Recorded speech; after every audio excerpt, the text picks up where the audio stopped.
Malusog na buhay mga kabayo energy therapy. At nandito tayo ngayon sa branch ng Cabanatuan.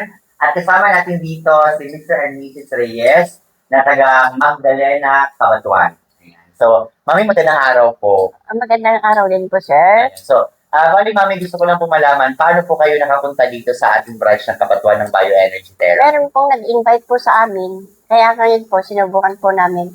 Pero after for 1 month po, meron na pong nag-improve sa akin, sa aming dalawang mag-asawa.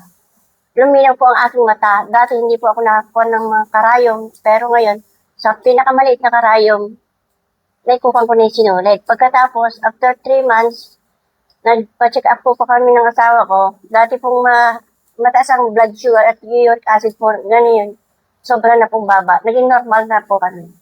Ang blood sugar po 100, at tapos yung uric acid po namin ay 125 na lang. Kaya so, maraming salamat po sa Bioenergy. Ayan. So, sila Mr. and Mrs. Reyes po ay almost running performance na undergo ng therapy ng bioenergy therapy. So, sila po ay na-diagnose sa mas mataas po na blood sugar level, which is 200 plus, nakikita ng uric acid.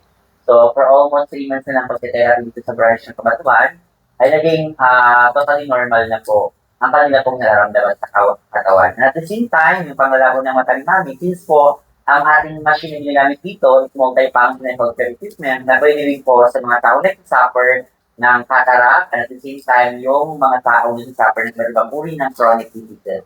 Kaya po mula po dito sa branch ng Cabanatuan, sana po ay maka-drop by po ang inyo pong mga kaibigan, kamag-anak dito po sa branch ng Cabanatuan Bioenergy Therapy. Kaya mula dito sa branch ng Cabanatuan, maraming salamat at enjoy your therapy and have a healthy day.